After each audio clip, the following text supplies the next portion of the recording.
Welcome back. You're watching our special coverage here on CNN News 18 with me, Poonam Burde. There's news now coming in during the visit of the Prime Minister in the United States. 297 Indian antiquities are set to return to India from the USA. The illicit trafficking of cultural property has been a long-standing issue and that has affected many cultures and countries throughout history. India particularly has been affected by this particular issue. A large number of antiquities were smuggled out of the country. But now we're given to understand that India is making a concerted effort to ensure the return of many such antiquities. And during this particular visit of the Prime Minister, at least 297 such antiquities are now going to be returned to India. This was discussed between the two leaders, Indian Prime Minister Narendra Modi and US President Joe Biden. Our guests continue to be with us, getting us more perspective. And I want to get in Ambassador Dayal on this. Several issues that India has been spearheading, several concerns that have been raised by India in the last 10 years or so with many countries, including the United States. You know, we talk about regional security, we talk about fighting terrorism.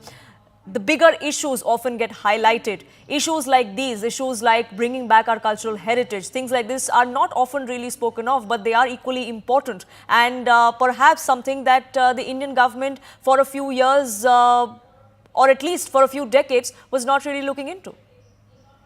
I must say that this matter was under active discussion between India and the United States when I was posted as Consul General in New York, and that was from 2008 to 2013.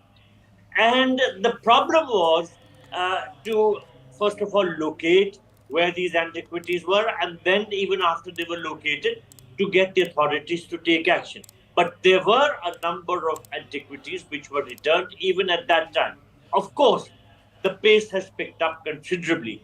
We have been able to sensitize the United States to our concerns in this regard. And that is why I see that a lot of action is forthcoming at a greater pace than it was earlier.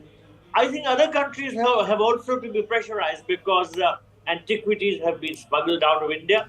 In fact, a whole host of antiquities have been looted. But as I see it, the important point also is that the willingness of the United States to locate these antiquities, take them over and return them to India shows the close cooperation that exists between India and the United States. May I revert back to the diaspora 1 minute? We were talking about how the diaspora serves as a bridge between India and the United States. But never before has there been such an outreach by an Indian Prime Minister to the Indian diaspora.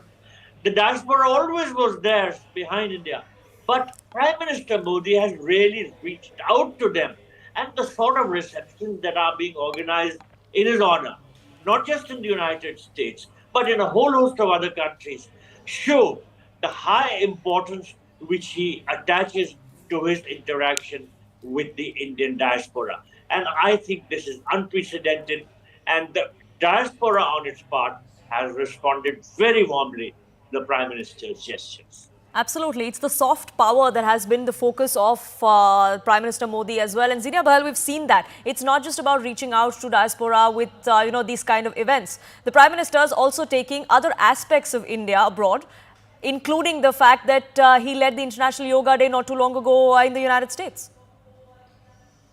Yes, absolutely. When we talk about soft power, I keep talking about all the times that Modi has addressed, let's say, U.S. senators, when he's addressed the Indian diaspora, when he's spoken to President Biden, when he's met former President Donald Trump, or when he met Kamala Harris, right? During all these times and during, the speeches that he gave, he's talked about the diversity in India, right? About how you can get an aloo paratha very close to where you can find dosa, right? And the diversity of food, the diversity of people, the diversity of artisans, the diversity of craft. And as, my fellow panelists said, it is rather unprecedented what is happening with this relationship. Excuse me. Antiquities being returned to India, brings the total to approximately 640, right? 297 antiquities were smuggled out of India and were handed back to the country. What's recovered by India since 2014 around the time, of course, Prime Minister Modi came to power, is now up to 640. So this clearly shows the influence at this point that India has, and the relationship and the importance of the relationship, between India and the US. US values extremely the relationship that it has with India, right? They are two strong economies that need to partner, especially to combat China when it comes to trade. Experts say the US and China relationship is beyond salvation. So now at this point, it's very important for India and US to come together for a trade agreement. Excuse me, Poonam, suffering from a cold, so you can switch to the other panelist. You can Excuse catch your me. breath, Zenia, but thank you so much for that perspective that you were offering. Unfortunately, I've run out of time. So, Ambassador Dayal, thank you so much for joining us here on this broadcast and sharing your perspective as well. The highlight, of course, of this entire visit of the Prime Minister has been the Quad Summit that took place late last night, our time, and the bilaterals that were held by the Prime Minister with all of the three counterparts of the other countries.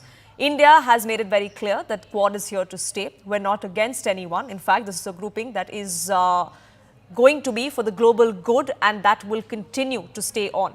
Checking expansionism is, of course, going to be high on agenda, especially as far as the Indo-Pacific region is concerned. Now, how China comes out in response to this, that'll be an interesting take, and we'll continue to track that. But on that note, I have to slip into a quick break here on this edition. But don't go anywhere. Do stay tuned to CNN News 18 because our non-stop coverage here on the Prime Minister's visit continues.